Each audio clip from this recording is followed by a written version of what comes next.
morning. Welcome to CATEX-TV. My name is Frank Fortunato. This is a live broadcast from Princeton, New Jersey. Today is Tuesday, January 19th, 2010. It's 11:30 a.m. Eastern Standard Time in the U.S. It's 4:30 p.m. in London, 12:30 p.m. in Hamilton. In Mexico City, it's 10:30 a.m. If you need to reach us during the broadcast, you can phone in toll-free at 1-866-67-CATEX. Overseas, our AOL instant mail address is CATEX-TV. In the U.S. today, all eyes are focused on the U.S. Senate race up in Massachusetts. The race is a special election. It's going to fill the seat of the late Senator Edward Kennedy, Teddy Kennedy. In the race are the Democratic Attorney General of the state, Martha Coakley. She's running against a Republican state Senator, Scott is his last name. The polls had been showing Coakley way ahead, and now they're showing Scott ahead. The Democrats have a 60-40 edge in the Senate, so if Coakley loses, this is going to have ramifications for the passage of the health care legislation. So we'll be watching that closely if you're interested in that. Now to our main news. The main news once again is Haiti. Over 250,000 people are now feared dead in Haiti. Aid has moved from a trickle to a stream. The United States military, for the first time, has begun parachuting in provisions into refugee camps. The morning TV shows showed tons and tons of provisions, water, food being dropped in by parachute by U.S. military planes. On the ground currently is former President Bill Clinton acting as the UN ambassador to Haiti. Over the weekend, the Secretary General of the UN was there. Just this morning, several people were pulled alive from underneath the ruins. This is now just about a week or so after the earthquake struck.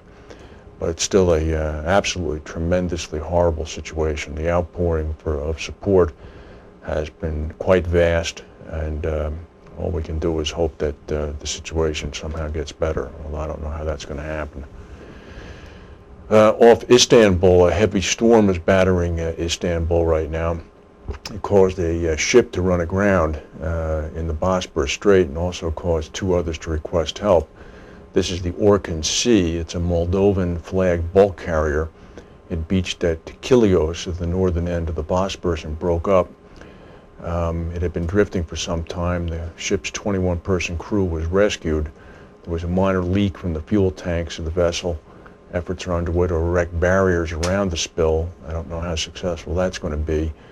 The Turkish Port Authority have announced that they sent two ships to help a Maltese flagged bulk carrier called the Piper, which radioed that it was under threat of sinking due to an engine failure.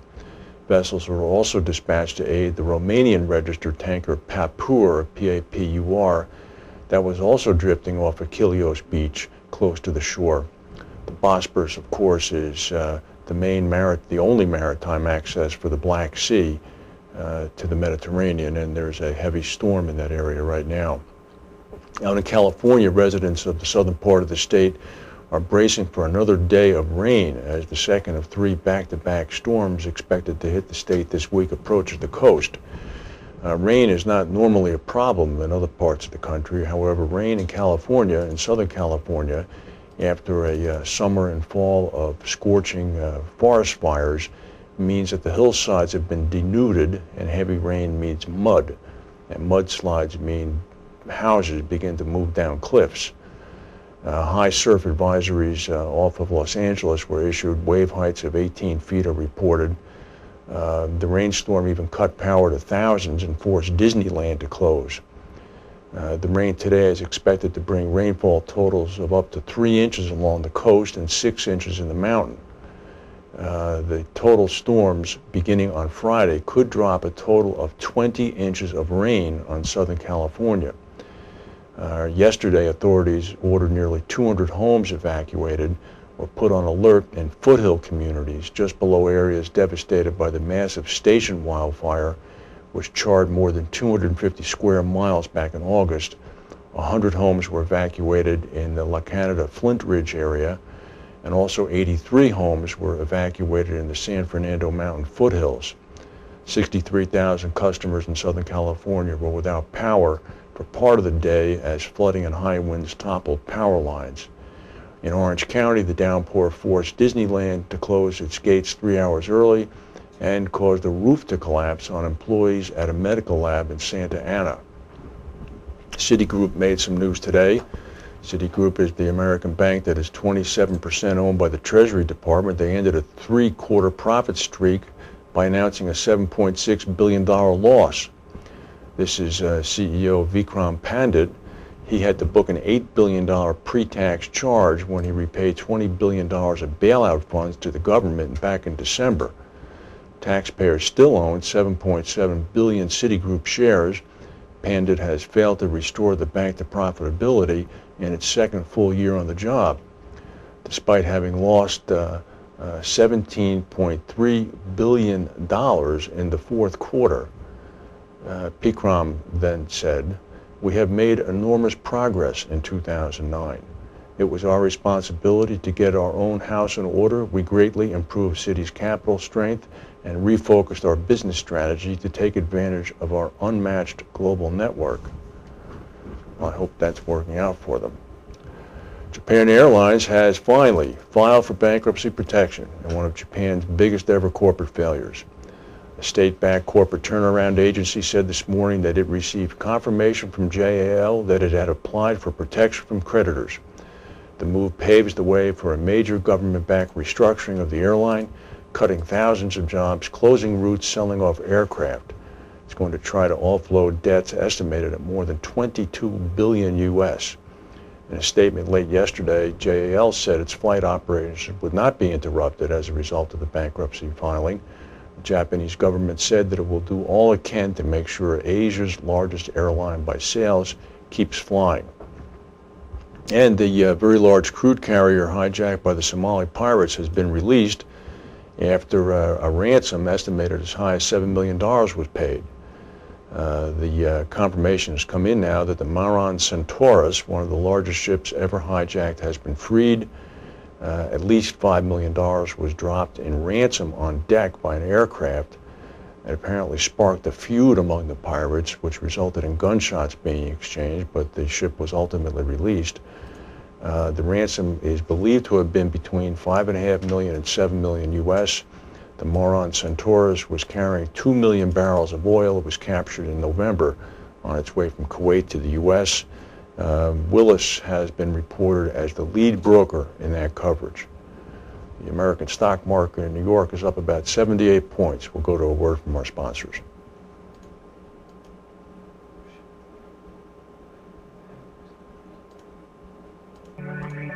Every day, the world wakes up and goes to work, pursuing the unique opportunities that lead the global economy forward. The complexity and close connectivity of today's global marketplace is a true modern miracle that can create unparalleled success. But it takes confidence, passion, innovation, and understanding. Enabling opportunity. Protecting capital. Engineering innovation. Investing in your future. Ensuring continuity. Finding the right balance. It takes Aon.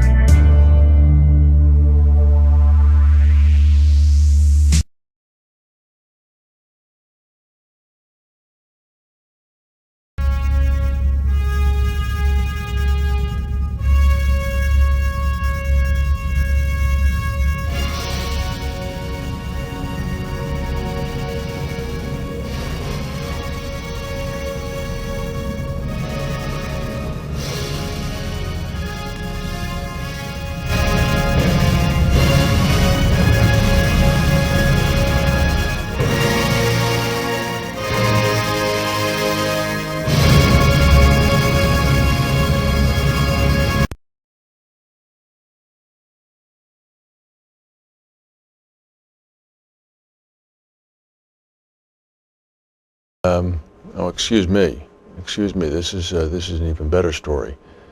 Iowa Senator Charlie Grassley, who is the ranking minority member of the Senate Finance Committee, has asked officials to detail how the AIG general counsel who resigned is entitled to a multi-million-dollar severance agreement. Senator Grassley requested that Kenneth Feinberg, who's the special master for compensation for the